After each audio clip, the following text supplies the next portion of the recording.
जय हिंद जय भारत दोस्तों। उम्मीद करते हैं सब आप अच्छे होंगे। पिछली कक्षाओं में अपन ठोस आकृतियों का अध्ययन कर रहे थे, उन पे चर्चा कर रहे थे, उन पे उनके फॉर्मूलाज जो अपन ने प्रतिपादित किए थे सारे के सारे, और उनका आपने रिवीजन भी किया होगा, पढ़ा भी होगा, क्योंकि उनके रिवीजन के बिना अपन क्वेश्चन नहीं कर पाएंगे। तो उम्मीद करते हैं सभी ने रिवीजन कर लिया होगा। यदि नहीं भी किया हो तो अपन मेरे डिस्क्रिप्शन में पीछे वाले वीडियो के लिंक पड़े हैं, वहाँ जाके आप दोबारा भी देख सकते हैं। पहले उन वीडियो को देखोगे तब जाके आप इन पे क्वेश्चन कर पाओगे। इनके अभ्यास प्रश्न नहीं करोगे तब तक फॉर्मूले भी ज़्यादा लंबे समय तक याद नहीं रहेंगे। तो ज़रूरी है इसके लिए कि अपन पहले अभ्यास प्रश्न कर लेते हैं इन पे, और अभ्यास प्रश्न करोगे तब जाके आपको फॉर्मूले लंबे समय तक याद रहेंगे, तभी आपके टॉपिक अच्छे से क्लियर होगा। अभ्यास प्रश्न वैसे तो इस पर बहुत हज़ारों क्वेश्चन बना सकते हो आप, लेकिन अपन लिमिटेड क्वेश्चन पढ़ेंगे, क्योंकि एक टाइप का एक ही क्वेश्चन पढ़ेंगे। बाकी उस टाइप के जितने भी क्वेश्चन आते हैं उनको आप खुद हल करोगे। अलग अलग प्रकार के मैं क्वेश्चन आपको हल करके बता सकता हूँ। देखो, इसमें से क्वेश्चन नंबर फर्स्ट पे बात करें। अलग अलग तरह के क्वेश्चन हैं, अपन अलग अलग तरह के एक एक क्वेश्चन कर लेते हैं। तो सबसे पहले शुरुआत कर लेते हैं एकदम बेसिक से क्वेश्चन पे, जो एकदम बेसिक है, केवल फॉर्मूला बेस्ड है। ऐसे क्वेश्चन से अपन शुरुआत करेंगे तो आगे वाले क्वेश्चन अच्छे से समझ में आएंगे। पहला क्वेश्चन आपका, एक घन की भुजा आपको दे रखी है 7 सेंटीमीटर, और आपको ज्ञात क्या क्या करना है, सतही पृष्ठीय क्षेत्रफल और उसका संपूर्ण पृष्ठीय क्षेत्रफल और आयतन। घन का डायग्राम मैंने बना रखा है सामने। इसकी भुजा 7 सेंटीमीटर, एक ही भुजा की लंबाई लिखी है, क्योंकि बाकी सारे की सारी भुजाएं 7 सेंटीमीटर होने वाली है, क्योंकि घन की सारी भुजाएं क्या होती हैं, समान होती हैं। तो अपन इस क्वेश्चन को हल करेंगे। तो सबसे पहले पूछा आपको सतही पृष्ठीय क्षेत्रफल। सतही पृष्ठीय क्षेत्रफल का फॉर्मूला आपने यदि पढ़ा हो तो क्या है भाई, घन का सतही पृष्ठीय क्षेत्रफल यह है 4 गुणा भुजा स्क्वायर। बताया था मैंने कि इसके साइड वाली सतह है ना, 4 सतह हैं, प्रत्येक सतह वर्गाकार है, और एक सतह का जो क्षेत्रफल होता है वो होता है भुजा स्क्वायर। 4 सतह हैं तो 4 गुणा भुजा स्क्वायर। आपको यहाँ कुछ नहीं करना, भुजा का मान आपको फॉर्मूले में रखना है और इसको हल करना है। 4 गुणा भुजा की वैल्यू आपको दे रखी है 7, इसके ऊपर स्क्वायर लगाओ तो आप भी क्या लगाओगे, स्क्वायर, बराबर 4 गुणा 7 को 7 से मल्टीप्लाई करोगे तो 49, और 49 को 4 से मल्टीप्लाई करोगे तो 196 सेंटीमीटर स्क्वायर। ध्यान रहे इस इकाई को गलत मत करना भाई, पिछली क्लासों में मैं बता चुका हूँ, दोबारा रिपीट कर देता हूँ। क्षेत्रफल हमेशा सेंटीमीटर स्क्वायर में आता है, क्योंकि इसमें भुजा 2 बार मल्टीप्लाई होती है, सेंटीमीटर गुणा सेंटीमीटर, तो उसको अपन क्या बोलेंगे, सेंटीमीटर स्क्वायर। जब आयतन की बात करेंगे तो उसमें भुजा या जो भी है लंबाई चौड़ाई ऊंचाई, उसको अपन 3 बार काम में लेते हैं। तो वहाँ सेंटीमीटर गुणा सेंटीमीटर गुणा सेंटीमीटर क्या हो जाएगा, सेंटीमीटर क्यूब। तो हमेशा जो क्षेत्रफल है वो आपका वर्ग सेंटीमीटर या वर्ग मीटर या वर्ग फीट में आता है, और जो आयतन है वो घन सेंटीमीटर, घन मीटर या घन फीट में लिखा जाता है। ये इन इकाइयों का स्पेशली ध्यान रखना। इनका परिमाप, लंबाई, चौड़ाई और ऊंचाई, त्रिज्या, ये सब आप केवल सेंटीमीटर, मीटर या फीट में लिख सकते हैं। दूसरा है इसका घन का, ये सतही पृष्ठीय क्षेत्रफल था, ये संपूर्ण पृष्ठीय क्षेत्रफल, जिसको आप केवल पृष्ठीय क्षेत्रफल भी बोल सकते हो। इसका फॉर्मूला क्या है, 6 गुणा भुजा स्क्वायर। संपूर्ण की बात करेंगे तो नीचे वाली सतह और ऊपर वाली सतह और जुड़ जाएगी, टोटल कितना हो जाएगा, 6 गुणा भुजा स्क्वायर। 6 भुजा की वैल्यू आपको पता ही है, 7 का स्क्वायर, 6 मल्टीप्लाई 49,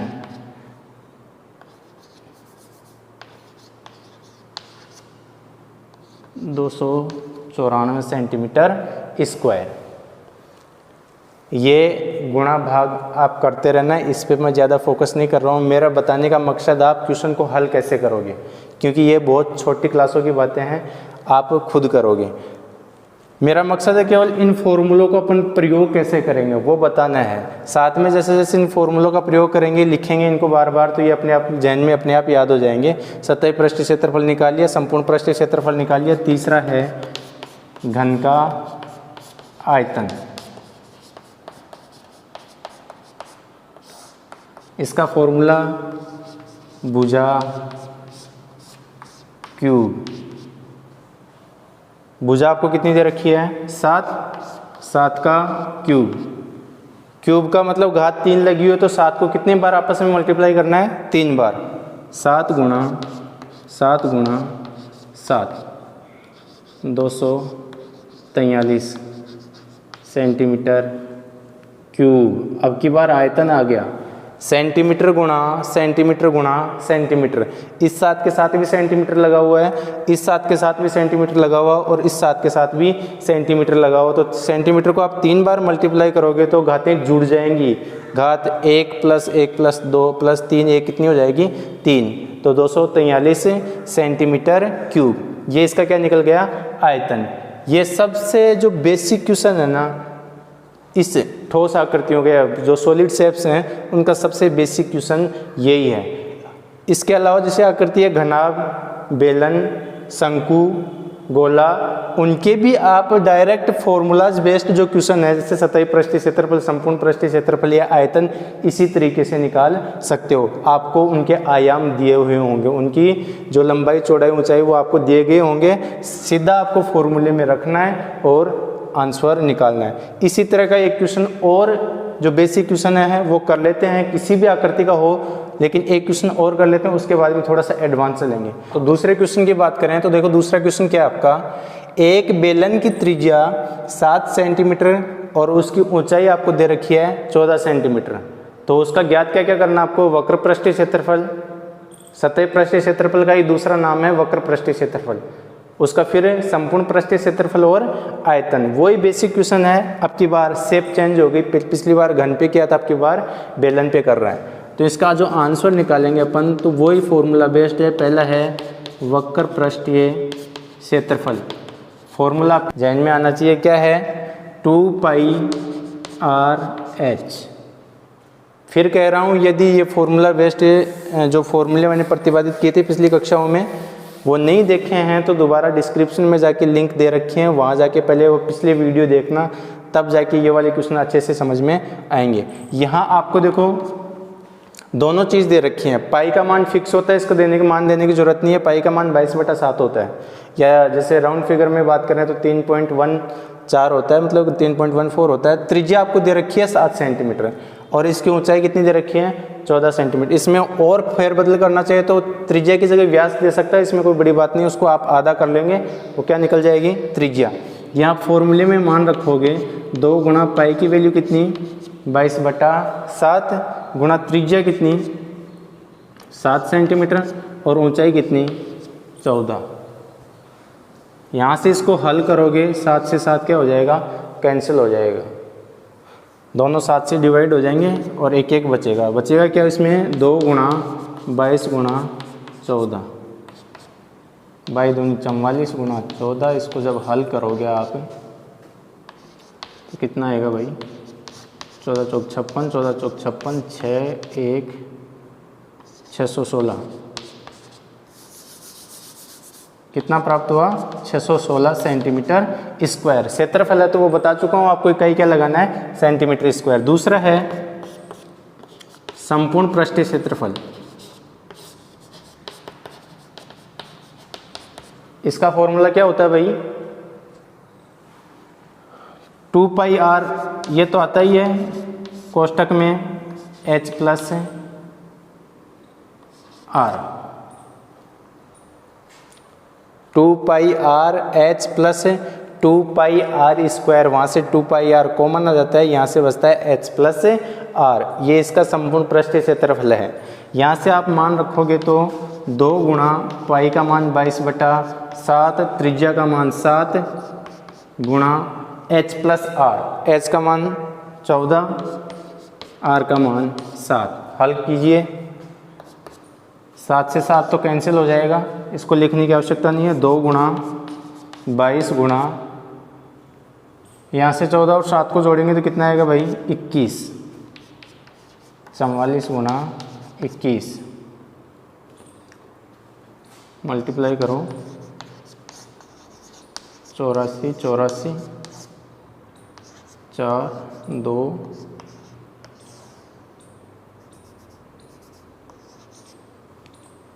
924 सेंटीमीटर स्क्वायर। ये क्या निकल गया इसका संपूर्ण पृष्ठीय क्षेत्रफल। तीसरा है इसका आयतन।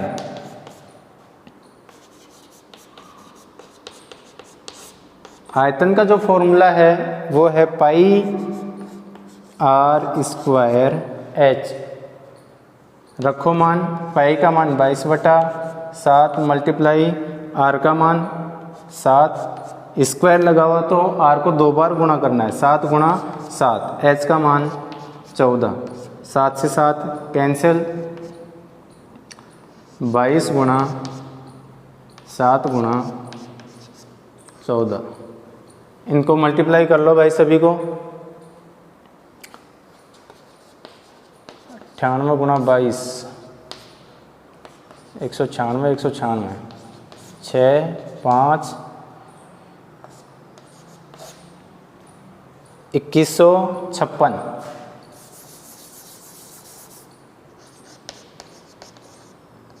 सेंटीमीटर स्क्वायर या क्यूब? क्यूब आएगा, क्योंकि अब की बार क्या है आयतन। यहाँ सेंटीमीटर 3 बार काम में आ चुका है, 2 तो त्रिज्या में और 1 ऊंचाई में, इसलिए वहाँ क्या आ गया सेंटीमीटर क्यूब। उम्मीद करते हैं ये समझ में आया होगा। इस प्रकार के जितने भी क्वेश्चन हैं 9th और 10th में वो आप खुद हल करना, बहुत इजी है। केवल जो आपको अज्ञात राशियाँ दे रखी हैं वो क्वेश्चन में आपको दी गई होंगी, उसका मान उठा के इसमें रखना है और कैलकुलेशन करनी है। कैलकुलेशन भी ज़्यादा कोई मुश्किल है नहीं, आंकड़े इसी प्रकार के दिए जाते हैं कि आप आसानी से हल कर सको।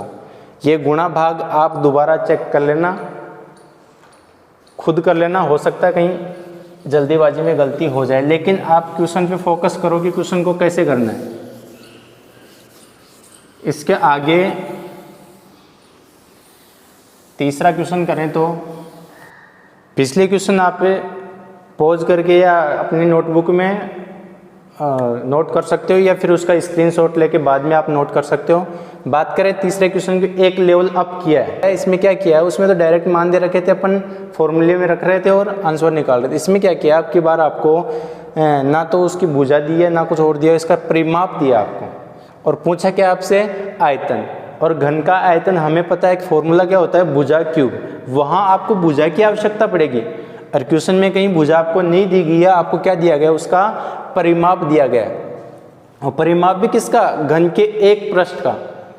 टोटल 6 पृष्ठ होती है, उनमें से किसी एक पृष्ठ का परिमाप 24 सेंटीमीटर दिया है। 1 का दे दो, 6 का दे दो, बात तो एक ही है, सारी पृष्ठ क्या है समान है। आप किसी भी एक पृष्ठ का परिमाप से आप उसकी भुजा निकाल सकते हैं। कैसे, हमें पता है कि उसका जो पृष्ठ होता है वो वर्गाकार होता है, और वर्गाकार पृष्ठ का जो परिमाप होता है उसका फॉर्मूला होता है क्या, 4 गुणा भुजा।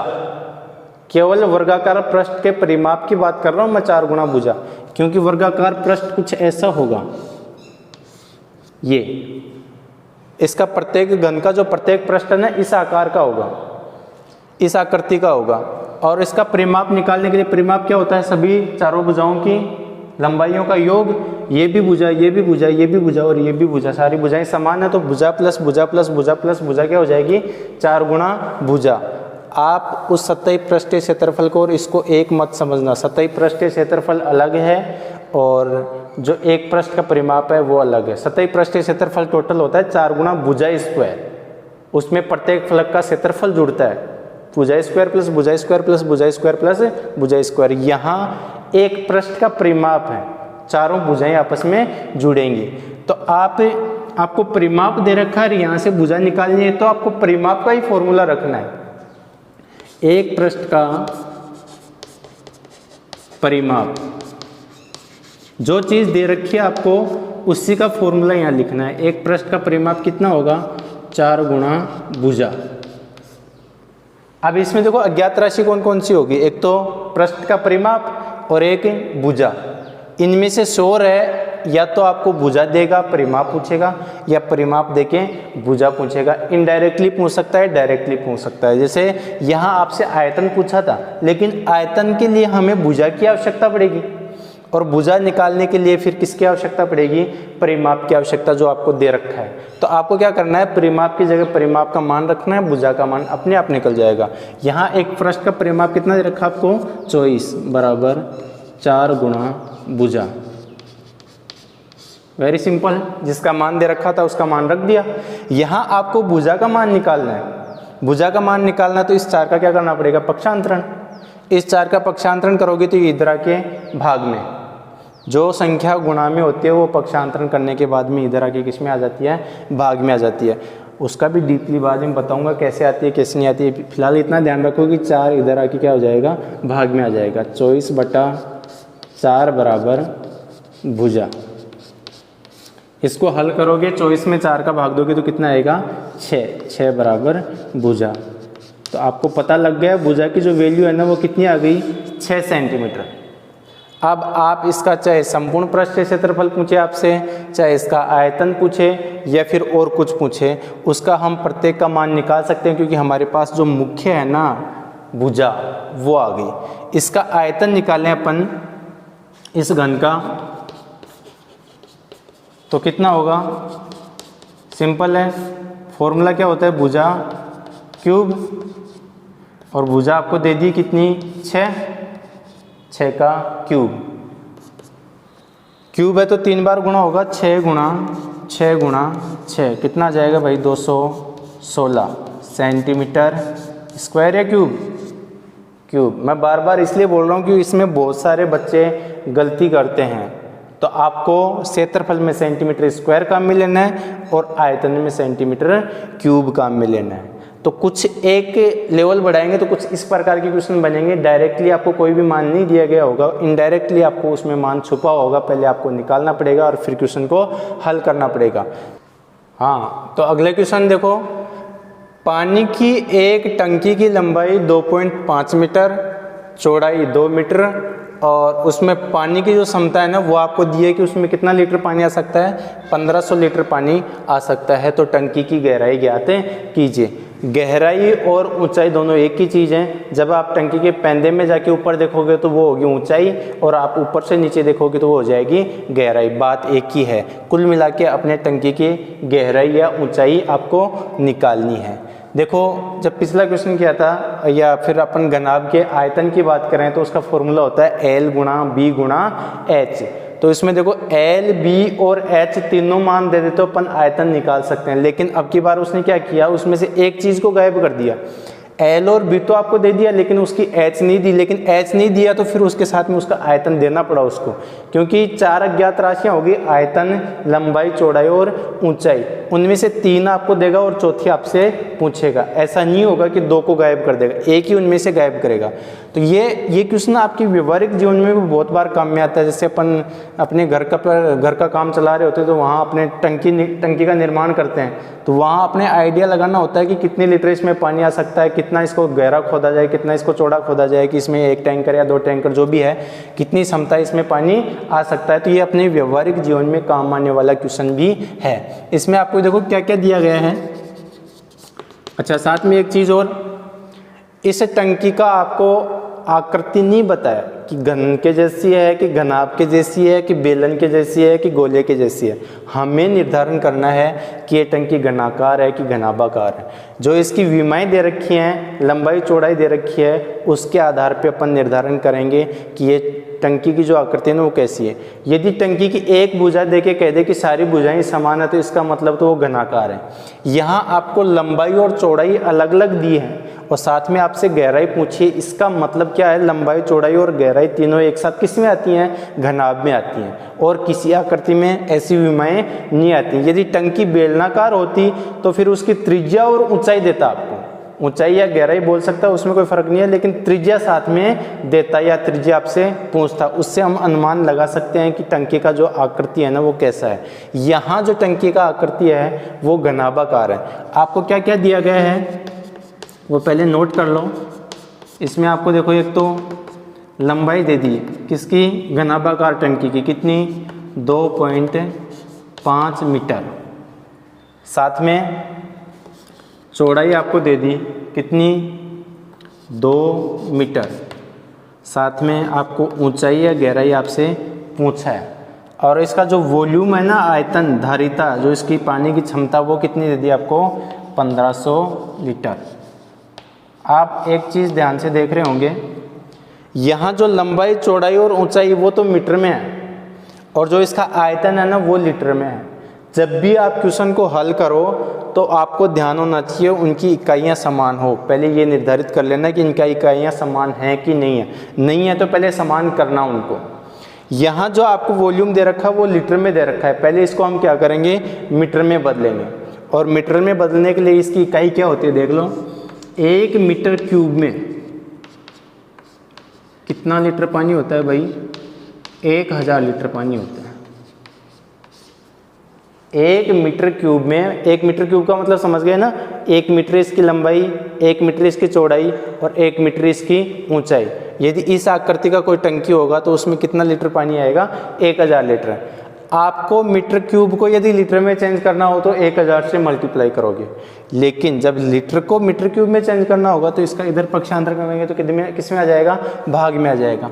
तो जब आप लीटर को चेंज करोगे ना किस में? मीटर क्यूब में, तो कितना हो जाएगा?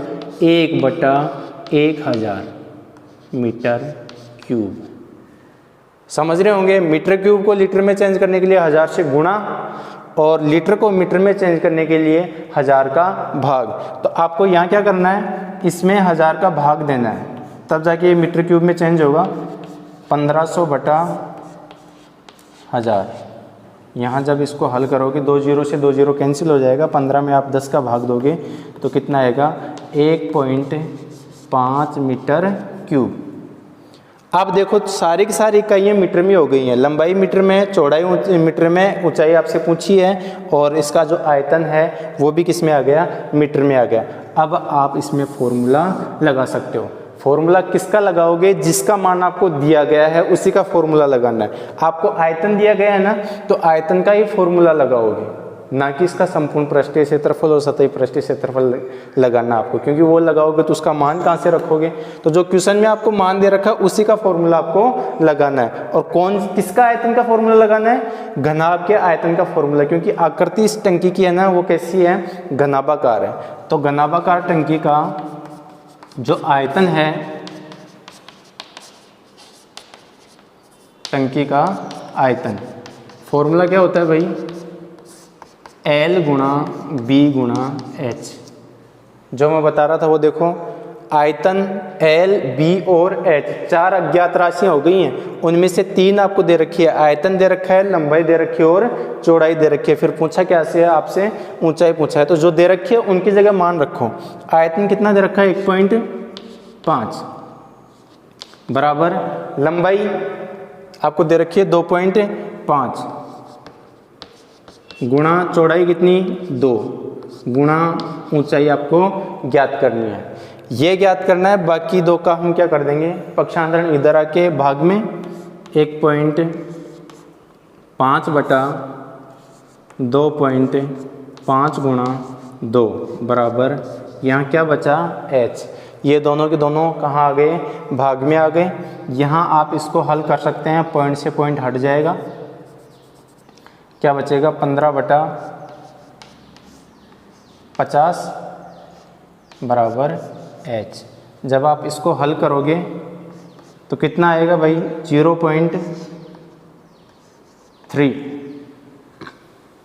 इसका इसमें भाग दोगे तो कितना आएगा? 0.3 मीटर। ये इसकी क्या निकल गई?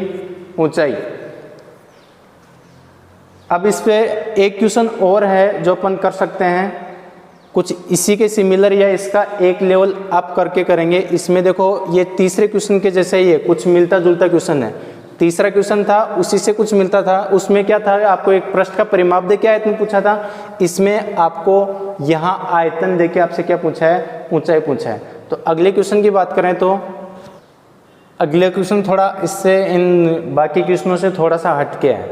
अब की बार क्या है? देखो, घनाकार चौक के डिब्बे की आपको भुजा दे दी और उसका क्या पूछा आपसे? विकर्ण पूछा है। विकर्ण क्या होता है पहले ये समझ लो। चाहे वो समतलीय आकृति हो, चाहे वो त्रिविमीय आकृति हो, सभी का विकर्ण की डेफिनेशन एक ही है। किसी भी शीर्ष से आसन शीर्ष, आसन शीर्ष का मतलब होता है पास वाला शीर्ष। जैसे उदाहरण के लिए मैं ये समझाऊँ आपको, जैसे ये वर्गाकार कोई आकृति है, इस शीर्ष को ले लो, इस शीर्ष के आसन शीर्ष छोड़ो, मतलब पास वाले शीर्ष को छोड़ दो, बाकी शीर्ष से यदि इसको मिलाओगे तो इस प्रकार जो प्राप्त रेखाखंड है ना, ये आपका क्या कहलाएगा, विकर्ण कहलाएगा।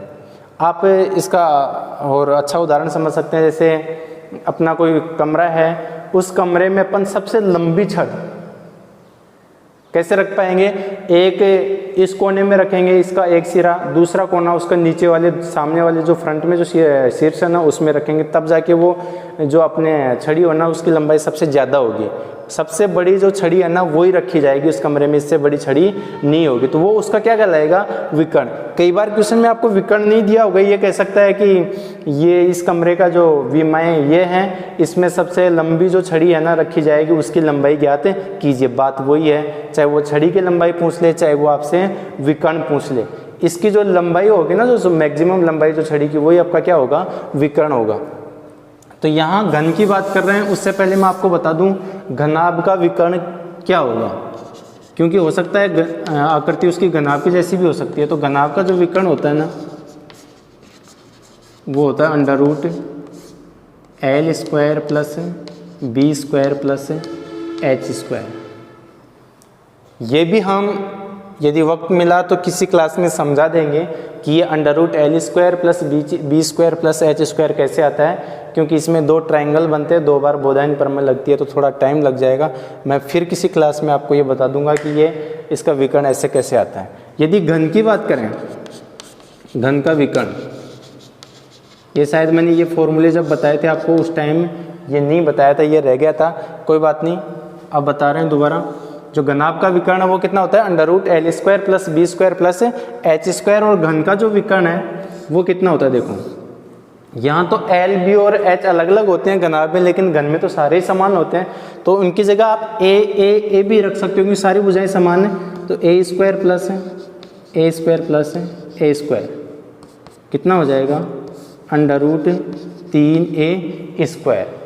इसका वर्गमूल निकल जाएगा, इसका वर्गमूल होगा ना वो होगा ए स्क्वायर, से वर्गमूल हट जाएगा और इसका वर्गमूल नहीं निकल पाएगा, तो इसके अंडर रूट लग जाएगा, तो अंडर रूट 3a, जहाँ ए क्या है, भुजा है, इसको ऐसे भी लिख सकते हो, अंडर रूट 3 गुणा भुजा।